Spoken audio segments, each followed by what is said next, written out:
my review of the Asics Novablast. Now, I've worn Asics in the past, but I haven't worn Asics for absolutely years. I've just been more excited by what other brands are producing, and I'd seen reviews for this. I was really struggling to get a hold of a pair, and then when I finally had a chance, I thought, right, I'm gonna get a pair of these, and I'm really gonna give them a go. And I say everything about this shoe I shouldn't like. So I'll talk about the kind of various parts of the shoe in a moment, but everything about the shoe I shouldn't like. Something just, it's magic. It's fantastic when you get the shoes occasionally that come along and just absolutely blow your socks off, and this is definitely one of them. A shoe that the very second I put it on when it came into work, I hopped on the treadmill, went for a little blast on there, and wow, this thing lived up to its name of Novablast. Absolutely fantastic. It just blew me away completely. So let me kind of talk it through. So I won't go through specs. You know, it's got laces, it's got a hole for your foot to go in, and it's got some foam and some rubber and an upper. I just, numbers don't mean anything really. It's how everything translates to a run. So weight wise, so this isn't heavy and it's not light. It sits nicely in the middle, and so considering how much foam you've got, considering that the upper is not the lightest in terms of the material that they're using. You know, you kind of hear it when I kind of do that on it. It's surprising really how light on foot this actually feels. So I say you can often get caught so much in the numbers that you put off by a shoe, but I think if you just concentrate more on how that translates to what the shoe actually does, it's fantastic. So this sits nicely in the middle, not heavy, not light. Stack, again, it's got a lot of it. So this is, you know, definitely on that kind of more maximal scale. There's loads of it at the heel. You can see it's huge at the heel, and again, tons under the forefoot. So the cushioning is absolutely fantastic in this thing. And again, when that then translates to how it feels on the foot in terms of the weight and the ride, which I'll come on to later, it's absolutely amazing. Really, it's so light in hand. Okay, drop. Yep, it drops. Again, not too much worried about the numbers. So this I would class as a traditional drop on the shoe. So that means the difference between the heel and then the height of the foam between the heel and the forefoot. And then this is definitely more of a traditional drop. So what I mean by that is it's kind of above 8 really in terms of the millimetre drop between the front and back. So you've got that kind of traditional shoe. You've got a at the top middle, so that kind of 6 to 8 mil drop, and then what I would kind of class as a more natural feel, so that kind of 4 mil and below. And I think of it in terms of scale, because again, you can have shoes with high drops that can feel low to the ground, and you can have shoes with a low drop that kind of you feel like you pitched in the shoe a little bit. So again, it's how it translates to what that foam's doing and how it feels on the foot, and less in terms of the numbers. But there you go. So more of a traditional drop on this shoe.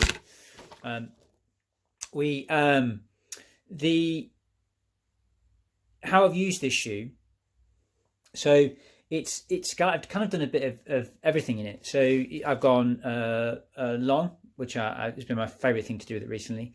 I've done hill repeats in this, and again, it's worked brilliantly. Tempo runs have been absolutely amazing on tempo runs. So it's a shoe that you can definitely use for everything. An amazing all-rounder. And if you're looking for a shoe to kind of just do, you know, for your daily training and to kind of do some sessions in, you know, you could race longer distance in this, I think, as well. You know, then you definitely got a winner on your hands here. What I found in terms of the fit is that it's been okay. It's a little bit clunky, the upper, the materials that you're using. The one thing I do really like is it's really breathable. You can see that kind of the where the vents work here, and that really does let loads of air in. And in terms of that, I wear Ultras a lot, and obviously they're famous for having the real kind of toe splay space in the front of their shoes. And I sometimes struggle with my big toe and little toe in more kind of traditional toe boxes. But in this, actually, and this is what again is saying about parts of a shoe that I shouldn't really like. You know, I don't normally like that much foam. Check, absolutely love it. It's amazing in this shoe.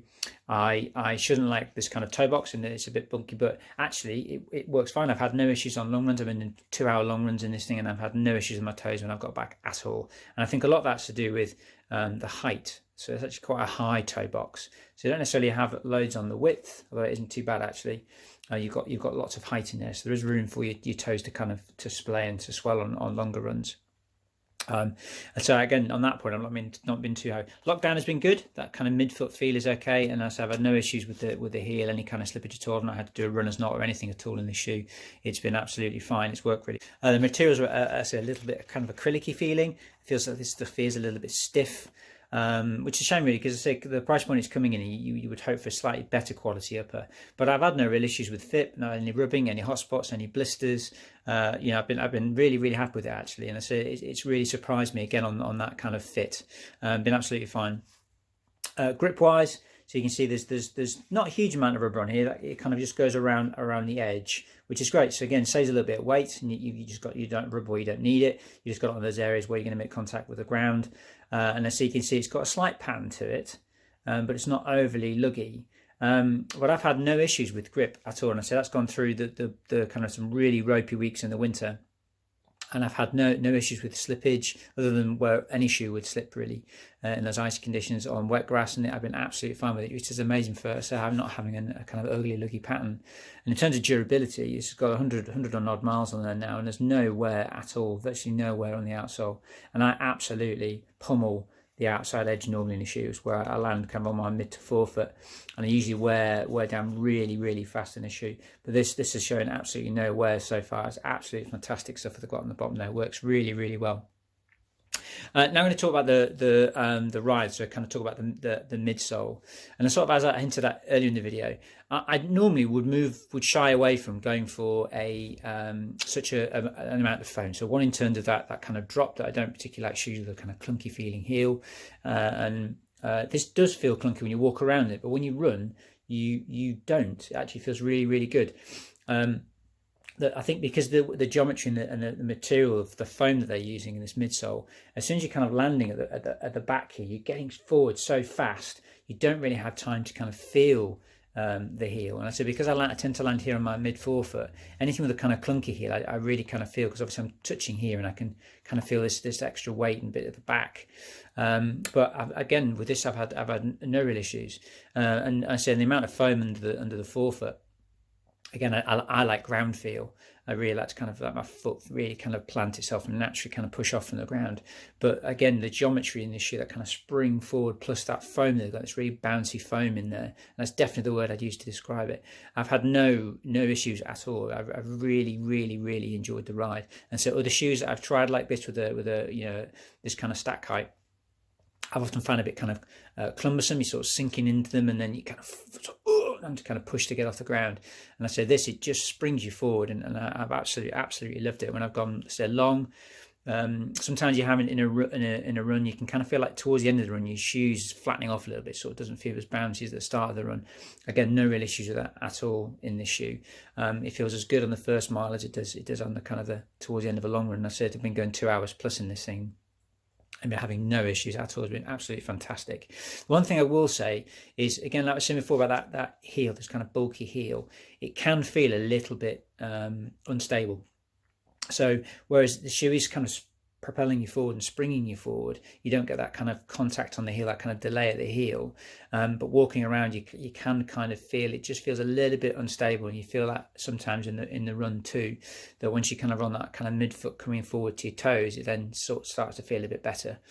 But for me, I've not had an issue with that. It's not in terms of how that translates to the run. I haven't really kind of been troubled by it. So sometimes if a shoe feels a little bit unstable, you can feel a bit more fatigued towards the end of the run, because you've effectively been fighting the shoe. Your body's kind of trying to stabilize itself and keep still. But again, I've not really had any issues at all with that. I've not been getting the calf issues or Achilles issues, which sometimes you can get with that, with shoes where you're sort of feeling you're not really getting that kind of spring forward. So I think in conclusion, I absolutely love this shoe. I keep not wanting to reach for it all the time. It's one of those hard things you've got to go, no, I've got to save it. I would definitely buy another pair. So, with either Novablast 2 later this year, or in this one, if there's still a Novablast 1, I would definitely get another pair of these. It's a fantastic all-rounder, like I said. If you're looking for a shoe to do everything, you can pretty much do it in this shoe. It's been absolutely fantastic. I think durability-wise, I'm going to be happy with it. I think it's definitely going to last the miles as well. So for £130, it sounds an awful lot, but then when you compare that to daily trainers, most are around that 125 now. The low end of the spectrum of that is 120. So yes, a little bit more than you would pay with some brands, but I think this versatility means that you wouldn't necessarily have to then buy a second shoe for so kind of your speedier days. You could comfortably do it in all of this, and then maybe you would then maybe have a racing shoe if you wanted something specifically for races. But I think for I'd be happy to sell this to somebody if they were doing a half marathon. I think you could race a half marathon in this shoe quite comfortably if that instability wasn't so much of an issue when you were running. If you were happy with that. But I think the kind of energy return, the kind of spring, the fit, the lockdown, I'd be happy to say to somebody this will give you pretty much a bit of everything. I think it's one of those shoes that I say that I shouldn't like, and it's quite remarkable really, just sometimes that you can get so caught up in the stack height or the drop of a shoe or the weight of a shoe, and you just go, I'll dismiss that because it's not quite right. And really it's why I think you should go try these things on sometimes. And the internet's brilliant, but you can't be sometimes going into a running shop. I'm not just saying that because I work in one. I think it's important to know because shoes really can surprise you. And as I say, this is an Asics shoe in my hand, and this is a brand that I wouldn't normally go for. It's a brand I would, it isn't my first thought, I'll try an Asics shoe. But as I said, that the reviews I heard about this were brilliant, and it genuinely has lived up to its height, in my opinion. So get yourself a pair of those if you want something a little bit different. Certainly if you're a Hoka fan, again, something worth to have a look at. If you like those kind of higher stack shoes and you want something a little bit different, give it a go. I say, that fit is a little bit better than a Hoka. I think in terms of the toe space, lockdown is the same, heel is pretty much the same.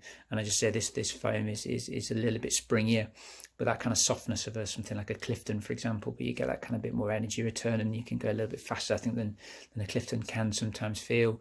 So I think, this could do a bit of something for everybody. And again, whether you're a kind of sub 3 hour marathon or a 4 hour marathon, I think the comfort is there and the speed is there, but somebody who wants to go a little bit quicker. Thanks for watching. I hope that all made sense. Any questions, pop them down in the comments below and I'll get back to you. And you say take care out there, guys. Stay safe and keep enjoying your running.